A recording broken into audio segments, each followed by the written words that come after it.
ओम brim Brihaspati नमः। आप सभी का हार्दिक स्वागत है आपके अपने चैनल कृष्ण सखी स्टोरीज पर। आज की इस वीडियो में मैं आपको संपूर्ण बृहस्पति व्रत कथा सुनाऊंगी, बृहस्पति चालीसा पाठ और बृहस्पति भगवान की आरती सुनाऊंगी। तो आइए पूर्ण भक्ति भाव और श्रद्धा के साथ बृहस्पति भगवान की कथा का श्रवण करते हैं। प्रेम से बोलिए बृहस्पति भगवान की जय। एक समय की बात है, भारतवर्ष में एक राजा राज्य किया करता था। वह बड़ा ही प्रतापी और दानी राजा था। वह प्रतिदिन मंदिर में दर्शन करने जाता और ब्राह्मण गुरुओं की सेवा किया करता था। उसके द्वार से कोई भी मांगने वाला निराश नहीं लौटता था और वह प्रत्येक गुरुवार को भगवान बृहस्पति जी का व्रत करता और पूजन किया करता था। हर दिन वह गरीबों की सहायता करता, परंतु यह बात उसकी रानी को अच्छी नहीं लगती थी। ना तो वह व्रत किया करती थी और ना ही किसी को पैसा दान में दिया करती थी, और राजा को भी ऐसा करने से सदैव मना किया करती थी। एक समय की बात है, जब राजा शिकार खेलने वन को गए थे तो घर पर रानी और केवल दासी ही थी। उस समय भगवान गुरु बृहस्पति एक साधु का रूप धारण कर राजा के द्वार पर भिक्षा मांगने आए। रानी से भिक्षा मांगी तो वह कहने लगे, हे साधु महाराज, मैं इस दान पुण्य से तंग आ गई हूँ। मेरे से घर का ही कार्य समाप्त नहीं होता, तो मैं ये दान पुण्य किस प्रकार कर पाऊंगी। इस कार्य के लिए तो मेरे केवल पति देव ही बहुत हैं। अब आप इस प्रकार की कृपा कीजिए कि मेरा सारा धन नष्ट हो जाए और मैं आराम से रह सकूं। तब साधु के वेश में बृहस्पति भगवान बोले, हे देवी, तुम तो बड़ी विचित्र हो। संतान और धन से भला कोई दुखी होता है? इसको तो सभी चाहते हैं। पापी भी पुत्र और धन की इच्छा करता है। अगर तुम्हारे पास धन अधिक है तो तुम भूखे मनुष्यों को भोजन कराओ, प्याऊ लगवाओ, ब्राह्मणों को दान दो, कुआं, तालाब, बावड़ी, बाग, बगीचे आदि का निर्माण करो, निर्धन मनुष्यों की कुंवारी कन्याओं का विवाह कराओ, धर्म आदि कार्यों में धन खर्च करो। इस प्रकार के कार्यों से तुम्हारे कुल का और तुम्हारा नाम परलोक में सार्थक होगा और तुम्हें स्वर्ग की प्राप्ति होगी। परंतु इन सब बातों का रानी पर कोई प्रभाव न पड़ा। वे कहने लगी, हे साधु महाराज, मुझे ऐसे धन की आवश्यकता नहीं जिसको मैं और मनुष्यों को दूं और जिसको संभालने में मेरा सारा समय नष्ट हो जाए। साधु महाराज ने कहा, देवी, तुम्हारी ऐसी इच्छा है तो ऐसा ही होगा। मैं तुम्हें जैसा बताता हूँ तुम वैसा ही करना। बृहस्पतिवार के दिन घर को गोबर से लीपना,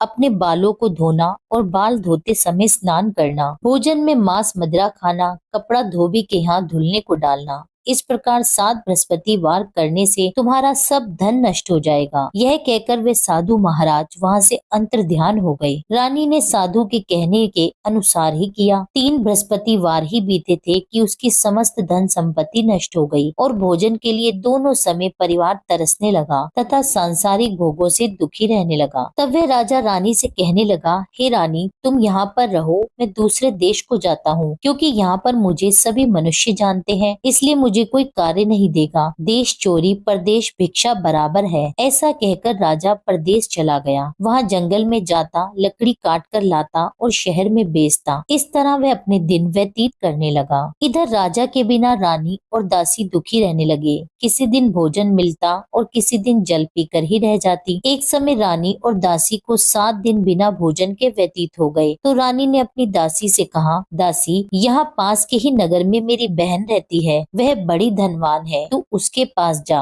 और वहाँ से 5 सेर भेजर मांग कर ला, जिससे कुछ समय के लिए हमारा गुजारा हो जाएगा। इस प्रकार रानी की आज्ञा मानकर दासी रानी की बहन के पास गई। उस समय रानी की बहन पूजन कर रही थी, क्योंकि उस रोज बृहस्पतिवार का दिन था। जब दासी ने रानी की बहन को देखा तब उससे बोली, हे रानी, मुझे तुम्हारी बहन ने भेजा है, मुझे 5 सेर भेजर दे दो। इस प्रकार दासी ने कई बार कहा, परंतु रानी ने कोई उत्तर नहीं दिया, क्योंकि उस समय वह बृहस्पतिवार की कथा सुन रही थी। इस प्रकार जब दासी को किसी भी प्रकार का कोई उत्तर नहीं मिला तो वह बहुत दुखी हो गई और दुखी मन से रानी के पास लौट आई और कहने लगी, रानी, आपकी बहन तो बहुत धनी है, परंतु वे छोटे लोगों से बात नहीं करती। मैंने उन्हें कई बार कहा तो उन्होंने कोई उत्तर नहीं दिया, तो मैं वापस चली आई। रानी बोली, हे दासी, उसका कोई दोष नहीं है। जब बुरे दिन आते हैं तब कोई सहारा नहीं देता। अच्छे बुरे का पता विपत्ति में ही लगता है। जो ईश्वर की इच्छा इच्छा होगी वही होगा, यह सब हमारे भाग्य का दोष है। इधर उस रानी की बहन ने सोचा कि मेरी बहन की दासी आई थी, किंतु मैं तो उससे कुछ बोली नहीं, इससे तो वह बहुत दुखी हुई होगी। यह सोच कथा को सुन और विष्णु भगवान का पूजन समाप्त कर वह रानी अपनी बहन के घर चल दी और आकर अपनी बहन से कहने लगी, हे बहन, मैं बृहस्पतिवार का व्रत कर रही थी। जब तुम्हारी दासी आई थी तब मैं कथा सुन रही थी, और जब कथा सुनते हैं तब ना तो उठते हैं और ना ही बोलते हैं, इसलिए मैं नहीं बोली।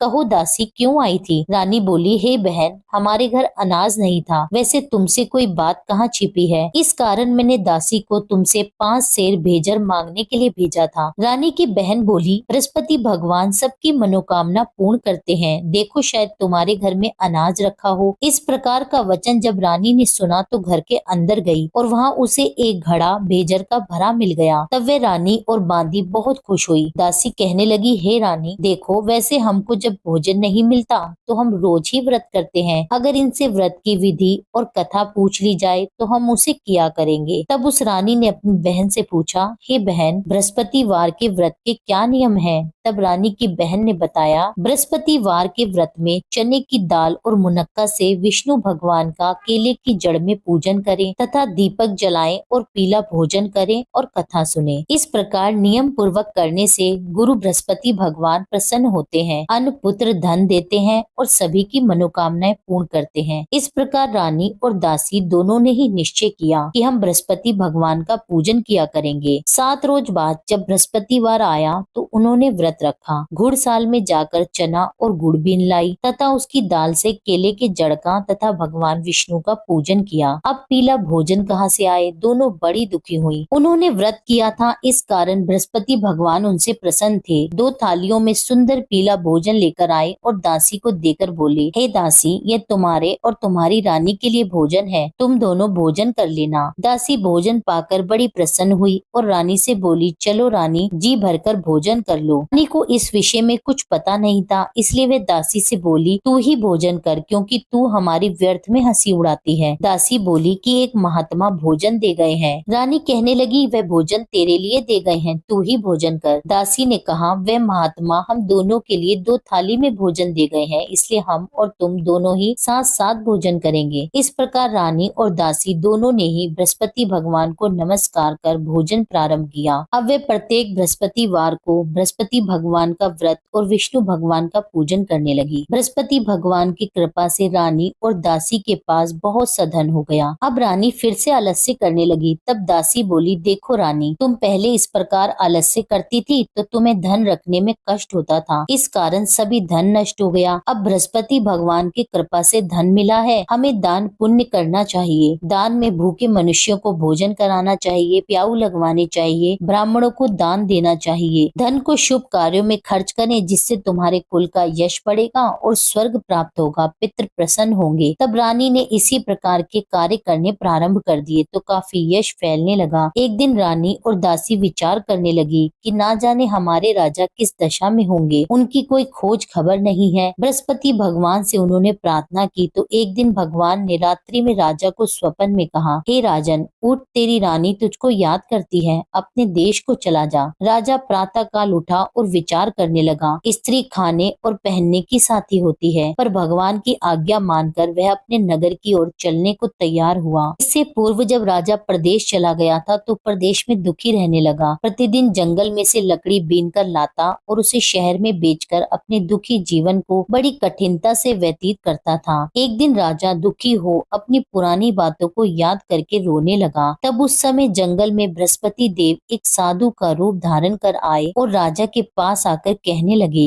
लकड़हारे, तुम इस सुनसान जंगल में किस चिंता में बैठे हो, मुझे बताओ। यह सुनकर राजा की आंखों में जल भर आया और साधु की वंदना कर बोले, हे प्रभु, आप सब कुछ जानने वाले हो। इतना कहकर साधु को अपनी कहानी सुना दी। महात्मा दयालु होते हैं वे राजा से बोले, हे राजन, तुम्हारी स्त्री ने बृहस्पति देव का अपमान किया था, जिस कारण तुम्हारी यह दशा हुई। अब तुम किसी प्रकार की चिंता मत करो, भगवान तुम्हें पहले से भी अधिक धन देंगे। देखो, तुम्हारी स्त्री ने बृहस्पतिवार का व्रत प्रारंभ कर दिया है और तुम मेरा कहना मानकर बृहस्पतिवार का व्रत करके चने की दाल और गुड़ को जल के लोटे में डालकर केले का पूजन करो, कथा कहो और सुनो। भगवान तुम्हारी सारी मनोकामनाओं को पूर्ण करेंगे। साधु को प्रसन्न देखकर राजा बोला, हे प्रभु, मुझे लकड़ी बेचकर इतना पैसा नहीं मिलता जिससे भोजन करने के उपरांत कुछ बचा सकूं। मैंने रात्रि में अपनी रानी को व्याकुल देखा है। मेरे पास कुछ नहीं है जिससे उसकी खोज खबर मंगा सकूं। फिर मैं बृहस्पति देव की कौन सी कथा कहूँ, यह भी मुझको पता नहीं है। साधु ने कहा, हे राजन, तुम किसी बात की चिंता मत करो। बृहस्पतिवार के दिन रोजाना की तरह लकड़ियां लेकर शहर को जाओ। तुमको रोज से दुगना धन प्राप्त होगा, जिससे तुम भली भांति भोजन कर लोगे और बृहस्पति भगवान के पूजन की सामग्री भी आ जाएगी। साधु बोले, बृहस्पति भगवान की कथा इस प्रकार है। प्राचीन काल में एक ब्राह्मण था। वह बहुत ही निर्धन था। उसकी कोई संतान नहीं थी। वह नित्य नियम से पूजा पाठ करता, परंतु उसकी स्त्री बहुत मलिनता के साथ रहती थी। वह ना तो स्नान करती और ना ही किसी देवता का पूजन करती। प्रातः काल उठते ही सबसे पहले भोजन करती, बाद में कोई अन्य कार्य करती थी। इससे ब्राह्मण देवता बड़े दुखी थे। बेचारे बहुत कुछ कहते थे, किंतु उसका कोई परिणाम न निकलता। भगवान की कृपा से ब्राह्मण की स्त्री के कन्या रूपी रत्न पैदा हुई और वह कन्या अपने पिता के घर में बढ़ने लगी। वह बालिका प्रातः स्नान करके भगवान विष्णु का जाप करने लगी, बृहस्पतिवार का व्रत करने लगी। अपने पूजा पाठ को समाप्त करके वह स्कूल को जाती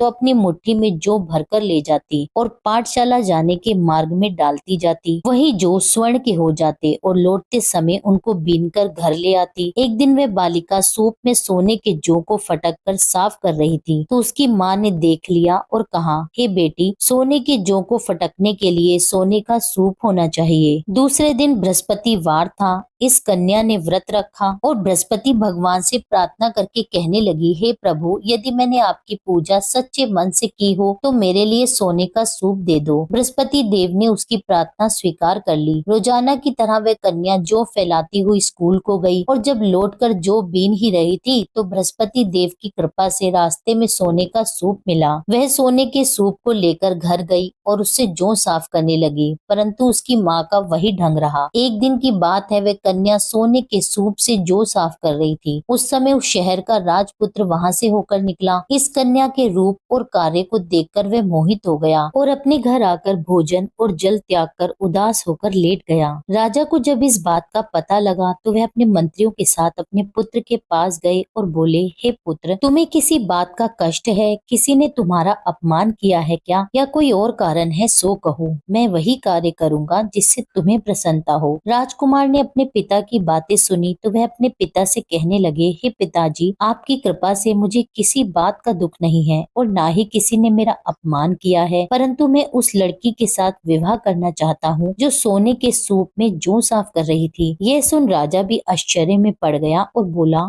पुत्र, तुम इस तरह की कन्या का पता लगाओ, मैं उसके साथ तुम्हारा विवाह अवश्य करवा दूंगा। राजकुमार ने अपने पिता के वचन सुनने के पश्चात उस लड़की के घर का पता बतलाया। राजकुमार के बताए पते के अनुसार मंत्री उस लड़की के घर गए और ब्राह्मण कन्या का विवाह राजकुमार के साथ संपन्न करवाया। कन्या के घर से जाते ही पहले की भांति उस ब्राह्मण देवता के घर में गरीबी का वास हो गया। अब भोजन के लिए भी अन्न बड़ी मुश्किल से मिलता था। एक दिन दुखी होकर ब्राह्मण देवता अपनी पुत्री के पास गए। बेटी ने पिता को दुखी देखकर अपनी माँ का समाचार पूछा। तब ब्राह्मण ने सारा हाल कह सुनाया। कन्या ने बहुत सा धन देकर अपने पिता को विदा किया। इस तरह ब्राह्मण का कुछ समय सुख पूर्वक व्यतीत हो गया। कुछ दिन बाद फिर से वही हाल हो गया। ब्राह्मण फिर से अपनी कन्या के यहाँ आया और सभी हाल उससे कहा तो लड़की बोली, हे पिताजी, आप माता जी को यहाँ पर ले आइए, मैं उन्हें विधि बता दूंगी जिससे आपकी गरीबी दूर हो जाएगी। वह ब्राह्मण देवता अपनी स्त्री को साथ लेकर बेटी के घर पहुंचा तो पुत्री अपनी माँ को समझाने लगी, माँ तुम प्रातःकाल उठकर प्रथम स्नान करके भगवान विष्णु का पूजन करो, तुम्हारी सब दरिद्रता दूर हो जाएगी। परंतु उसकी माँ ने उसकी एक बात नहीं मानी और प्रातःकाल उठकर अपनी पुत्री और बच्चों का जूठन खा लेती थी। एक दिन उसकी पुत्री को बहुत क्रोध आ गया और एक रात कोठरी से सभी सामान निकाल दिया और उसमें अपनी माँ को बंद कर दिया। प्रातःकाल उस कोठरी में से माँ को निकाला और स्नान करा के पूजा पाठ करवाया तो उसकी माँ की बुद्धि ठीक हो गई। फिर प्रत्येक बृहस्पतिवार को वह व्रत रखने लगी। बृहस्पति व्रत के प्रभाव से उसकी माँ बहुत धनवान हो गई, पुत्रवती हो गई और बृहस्पति देव जी की कृपा से स्वर्ग को प्राप्त हुई और वह ब्राह्मण भी सुख पूर्वक इस लोक से सुख भोग कर स्वर्ग को प्राप्त हुए। इस तरह कहानी कहकर साधु देवता वहाँ से अंतर्ध्यान हो गए। धीरे धीरे अब समय व्यतीत होने लगा। फिर बृहस्पतिवार का दिन आया तो राजा जंगल से लकड़ी काट कर किसी शहर में बेचने गया। उसे उस दिन और दिनों की अपेक्षा अधिक धन मिला। राजा चना गुड़ आदि लाकर बृहस्पतिवार का व्रत करने लगा। उस दिन से उसके सभी क्लेश दूर हो गए, परंतु जब दोबारा बृहस्पतिवार आया तो वह व्रत करना भूल गया। इस कारण बृहस्पति भगवान नाराज हो गए। उसी दिन उस नगर के राजा ने विशाल यज्ञ का आयोजन किया था और शहर में यह घोषणा करवा दी कि कोई भी मनुष्य अपने घर में ना तो भोजन बनाए और न आग जलाए, समस्त लोग मेरे यहाँ ही भोजन करें। इस आज्ञा को जो नहीं मानेगा उसको फांसी की सजा दी जाएगी। इस तरह की घोषणा संपूर्ण नगर में करवा दी गई। राजा की आज्ञा अनुसार शहर के सभी लोग भोजन करने आए, लेकिन लकड़हारा कुछ देर से पहुंचा, इसलिए राजा उसको अपने साथ घर लिवा ले गया और ले जाकर भोजन करा ही रहा था तो रानी की दृष्टि उस खूंटी पर पड़ी जिस पर उसने अपना हार लटका रखा था। उसे वहाँ पर हार दिखाई नहीं दिया तो रानी ने हार की चोरी के अपराध में लकड़हारे को पुलिस बुलवाकर उसे जेल खाने में डलवा दिया। अब राजा जेल खाने में गया तो बहुत दुखी होकर विचार करने लगा, न जाने कौन से पूर्व जन्म के कर्म है जिसके कारण मुझे ऐसा दुख प्राप्त हो रहा है। फिर राजा उसी साधु को याद करने लगा जो जंगल में मिला था। उसी समय तत्काल बृहस्पति देव साधु के रूप में प्रकट हो गए और उसकी दशा को देखकर कहने लगे, अरे मूर्ख, तूने बृहस्पति देवता की कथा नहीं की, इस कारण तुझे दुख प्राप्त हुआ है। अब तू चिंता मत कर, बृहस्पतिवार के दिन जेल खाने के दरवाजे पर तुझे 4 पैसे पड़े मिलेंगे, उससे तू बृहस्पति देव की पूजा करना, तेरे सभी कष्ट दूर हो जाएंगे। बृहस्पतिवार के रोज उसे 4 पैसे पड़े मिले। राजा ने उसी पैसों की सहायता से अपना व्रत और पूजन किया। उसी रात्रि को जब राजा सो रहा था तो बृहस्पति देव ने राजा को स्वप्न में कहा, हे राजन, तुमने जिस आदमी को जेल खाने में हार की चोरी के अपराध में बंद कर रखा है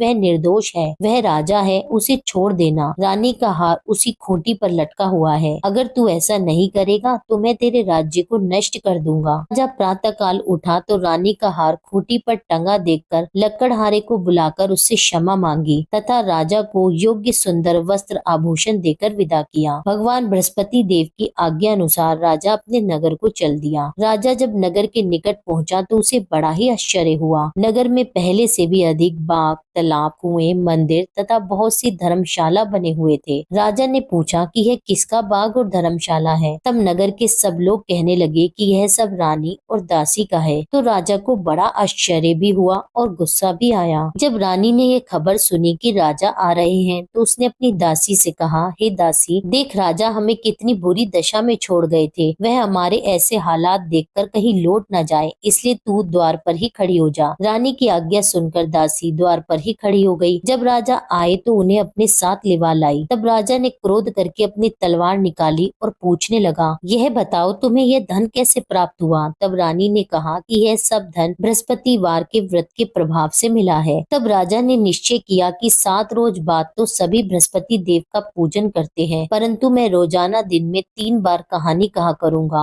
और रोज व्रत किया करूंगा। अब हर समय राजा के दुपट्टे में चने की दाल बंधी रहती तथा दिन में 3 बार कहानी कहता। एक रोज राजा ने विचार किया कि चलो अपनी बहन के यहाँ आवे। इस तरह निश्चय कर राजा घोड़े पर सवार हो अपनी बहन के यहाँ जाने लगा। मार्ग में उसने देखा कि कुछ आदमी एक मुर्दे को लिए जा रहे हैं, तो उन्हें रोक कर राजा कहने लगा, भाइयों, मेरी बृहस्पतिवार की कथा सुन लो। वे बोले, लो, हमारा तो आदमी मर गया है और इसको अपनी कथा की पड़ी है। परंतु कुछ आदमी बोले, अच्छा कहो, हम तुम्हारी कथा भी सुनेंगे। राजा ने दाल निकाली और जब आधी ही कथा हुई थी कि कि मुर्दा हिलने लगा और जब कथा समाप्त हुई तो राम राम कहकर वह मनुष्य खड़ा हो गया। आगे मार्ग में उसे एक किसान खेत में हल चलाता हुआ मिला। राजा ने उसे देखा और उससे बोला, अरे भाइयों, तुम मेरी बृहस्पतिवार की कथा सुन लो। किसान बोला, जब तक मैं तुम्हारी कथा सुनूंगा तब तक तो 4 हरिया जोत लूंगा। जा अपनी कथा किसी और को सुनाना। इस तरह राजा आगे चलने लगा।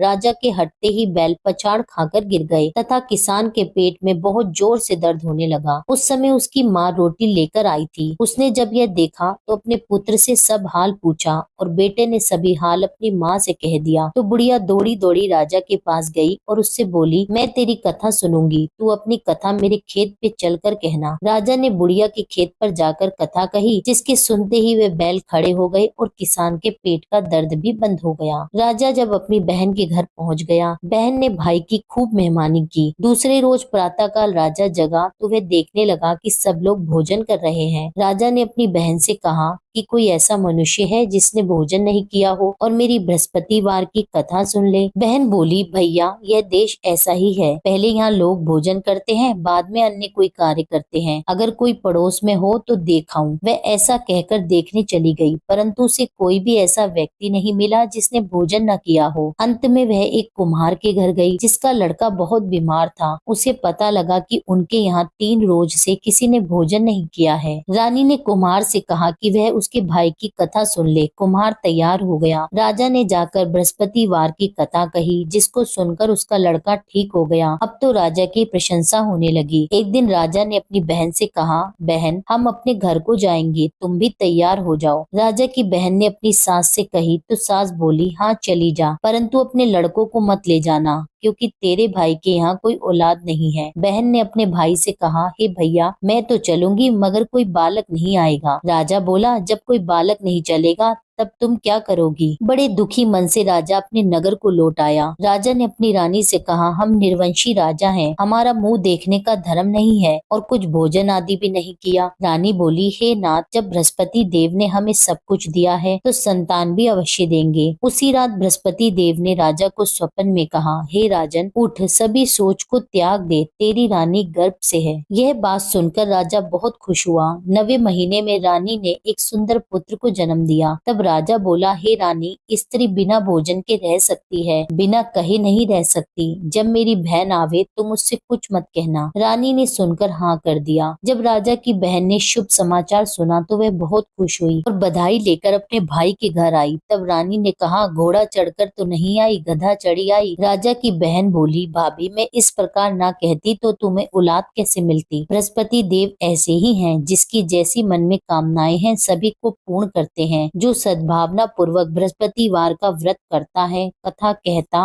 और पढ़ता और सुनता है और दूसरों को सुनाता है, बृहस्पति देव उसकी सभी मनोकामनाएं पूर्ण करते हैं। भगवान बृहस्पति देव उनकी सदैव रक्षा करते हैं। संसार में जो भगवान बृहस्पति जी का पूजन व्रत सच्चे हृदय से करता है, उसकी समस्त मनोकामनाएं पूर्ण होती हैं। जैसी सच्ची भावना से रानी और राजा ने बृहस्पति भगवान की कथा का गुणगान किया तो उनकी सभी इच्छाएं बृहस्पति भगवान जी ने पूरी की। इसलिए सबको कथा कहने सुनने के बाद प्रसाद लेकर जाना चाहिए। हृदय से उनका मनन करते हुए जयकारा बोलना चाहिए। प्रेम से बोलिए, श्री बृहस्पति भगवान की जय, विष्णु भगवान की जय। अब सुनिए बृहस्पति चालीसा पाठ। प्रणाऊ प्रथम गुरु चरण, बुद्धि ज्ञान गुण खान, श्री गणेश शारद सहित बसो हृदय में आन। अज्ञानी मति मंद में, हे गुरु स्वामी सुजान, दोषों से मैं भरा हुआ, तुम हो कृपा निधान। जय नारायण जय निखिलेश्वर, विश्व प्रसिद्ध अखिल तंतेश्वर, यंत्र मंत्र विज्ञान के ज्ञाता, भारत भू के प्रेम प्रेनाता। जब जब हुई धर्म की हानि, सिद्धाश्रम ने पठाई ज्ञानी, सच्चिदानंद गुरु के प्यारे, सिद्ध आश्रम से आप पधारे। उच्च कोटि के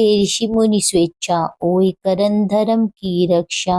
अब अब की बार आपकी बारी, त्राहि त्राहि है धरा पुकारी। मरुंधर प्रांत खरंटिया ग्रामा, मुल्तान चंद पिता करनामा। शेष शाही सपने में आए, माता को दर्शन दिखलाए। रूपा देवी मातु अति धार्मिक, जन्म भयो शुभ 21 तारीख। जन्म दिवस तिथि शुभ, साधक की पूजा करते आराधक की। जन्म वृतंत सुनाए नवीना, मंत्र नारायण नाम करि दीना। नाम नारायण भव भय हारी, सिद्ध योगी मानव तन धारी। ऋषिवर ब्रह्म तेज से उर्जित, आत्म स्वरूप गुरु गौरवंतित। एक बार संग सखा भवन में, करी स्नान लगे चिंतन में। चिंतन करत समाधि लगाई, सुध बुधहीन भय अनुरागी। पूर्ण करी संसार की रीति, शंकर जैसे बने गृहस्थी। अद्भुत संगम प्रभु माया का, अवलोकन है विधि छाया का। युग युग से भव बंधन रीति, जहाँ नारायण वाही भगवती। सांसारिक मन हुए अति गलानी, तब हिमगिरी गमन की ठानी। 18 वर्ष हिमालय घूमे, सर्व सिद्धिया गुरु पग चूमे। त्याग अटल सिद्धाश्रम आसन, कर्म भूमि आए नारायण। धरा गगन ब्राह्मण में गूंजी, जय गुरुदेव साधना पूंजी। धर्म धर्म हित शिविर पुरोधा, कर्म क्षेत्र के अतुलित योधा। हृदय विशाल शास्त्र भंडारा, भारत का भौतिक उजियारा। 156 ग्रंथ रचयिता, सीधी साधक विश्व विजेता। प्रिय लेखक प्रिय गूढ़ प्रवक्ता, भूत भविष्य के आप विधाता। आयुर्वेद ज्योतिषी के सागर, षोडश कला युक्त परमेश्वर। रतन पार की विघ्न हरंता, सन्यासी अन्यतम संता। अद्भुत चमत्कार दिखलाया, पारद का शिवलिंग बनाया। वेद पुराण शास्त्र सब ज्ञाते, पारेश्वर दुर्लभ कहलाते। पूजा कर नित्य ध्यान लगावे, जो नर सिद्धाश्रम में जावे। चारों वेद कंठ में धारे, पूजनीय जन जन के प्यारे। चिंतन करत मंत्र जब गाए, विश्वामित्र वशिष्ठ बुलाए। मंत्र नमो नारायण साचा, ध्यानत भागत भूत पिचाशा। प्रात कल करहि निखिलायन, मन प्रसन्न नित तेजस्वी तन। निर्मल मन से जो भी ध्यावे, रिद्धि सिद्धि सुख संपत्ति पावे। पथ करहि नित जो चालीसा, शांति प्रदान करहि योगी सा। अष्टोत्तर शत पाठ करत जो, सर्व सिद्ध्या पावत जन सो। श्री गुरु चरण की धारा, सिद्ध आश्रम साधक परिवारा। जय जय जय आनंद के स्वामी, बारंबार नमामि नमामि। श्री बृहस्पति भगवान की आरती। जय बृहस्पति देवा, ओम जय बृहस्पति देवा। छिन छिन भोग लगाऊं, कदली फल मेवा। ओम जय बृहस्पति देवा, तुम पूर्ण परमात्मा, तुम अंतर्यामी। जगत पिता जगदीश्वर, तुम सबके स्वामी। ओम जय बृहस्पति देवा, चरना अमृत निज निर्मल, सब पातक हरता। सकल मनोरथ दायक, कृपा करो भरता। ओम जय बृहस्पति देवा, तन मन धन अर्पण कर, जो जन शरण पड़े। प्रभु प्रकट तब हो कर, आकर द्वार खड़े। ओम जय बृहस्पति देवा, दीन दयाल दयानिधि, भक्तन हितकारी। पाप दोष सब हरता, भव बंधन हारी। ओम जय बृहस्पति देवा,